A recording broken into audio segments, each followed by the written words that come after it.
Hi parents and kiddos. I wanted to review a little bit about our Google Classroom. This will be especially helpful for my 6th grade students and might be a helpful reminder for my 7th grade students. So Google Classroom is where all of our daily work is and where all your instructions and day-to-day resources are. So let's go ahead and click on one of my 6th grade classes, a 4th period one. Usually in our stream there won't be a lot posted. I try to keep this clear. I might make an announcement or something about an upcoming due date or something really important that I want students to see. Everything real important here is found in our classwork section. So in our classwork section, I organize everything by weeks. And you can see here, if for instance, week 2, we have always a weekly slide deck. Weekly slide decks are accessible by students and parents and contain our instructions for each day. You can see here we've got an opening kind of game, get to know each other, and then you're going to have some other instructions on what we did that day, and then some instructions also for when you're absent. Let me exit out of here. And you can also see here we have some assignments listed. So most of the time in my class, I like to use paper. So we're doing as little work as on our Chromebooks as possible, even though we do have an online book for our class. We do a lot of work in our composition books and then also on paper. So students will often get a piece of paper in class, they'll complete it, they'll actually turn it in, we call it our inbox, and then to help us keep track, we will have them mark it as done. So this won't be any work that you do digitally. You'll actually just mark it as done here. If you view instructions, mine looks a little bit different than yours, but there will be instructions for that. And it's really important to remember, I don't grade you ever in Google Classroom. I just let you know what our work is, try to organize it.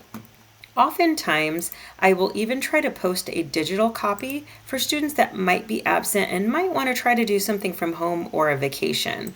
Let me see, I've got one of these here for my 7th graders from this past week. And once again, if you look at the instructions, it will say get a handout, turn it in, and if you're absent here, you do have the option to go ahead and take a look at it. You don't have to. If you're sick, you don't have a printer, that's totally fine. You can get it when you return. It is really important that students get their handouts or any paper that they get that they might miss when the day they get back from their assignment. This is critical. Students are able to go get missing papers in our classroom. They've already gone over this. They've already had lessons in this.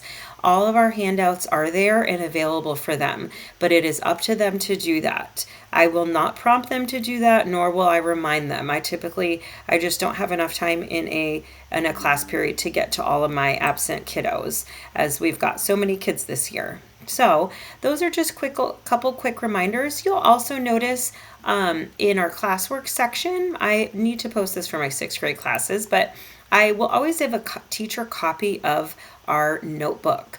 So students can look here, especially if they're absent, they can see what notes went on which pages. Maybe there were some notes that we took in class that they can access here, although they can also usually access it from their slides. So once again, that's a little bit more about our Google Classroom. Remember, this is just a place to keep organized, to get your instructions, to get your handouts, and then most all of the grading will happen in cumulative. If there's ever a grade that you're confused about in cumulative, it might say missing. If it's missing, that means your student did not turn it in. And in order to understand, sometimes kiddos forget, well, what is this? Instead of asking me, they can always go to the assignment. So I always carefully name each assignment the same thing in cumulative and in Google Classroom. So for instance, maybe they were missing this worksheet comparing rocky planets. They could come here, they could see what it looked like. They could also notice the due date, the date that it was posted, and they could go to their week 3 slides that has much more details and also resources for them to complete it. Hopefully that helps. Please refer back to this if you might have any questions.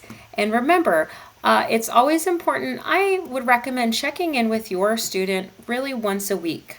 For my own son, who is an 8th grader this year, I like to check in. We have a weekly check-in on Sundays where he opens up his Google Classroom and shows me what he's done for the week, and I look at anything I can help remind him to do. I recommend keeping your kids' sign in kind of where you have access to it. The parent view on Google Classroom isn't quite as good as the student view. So I like to look at my own students on his view so that way I can see a little bit greater detail. Hope that helps.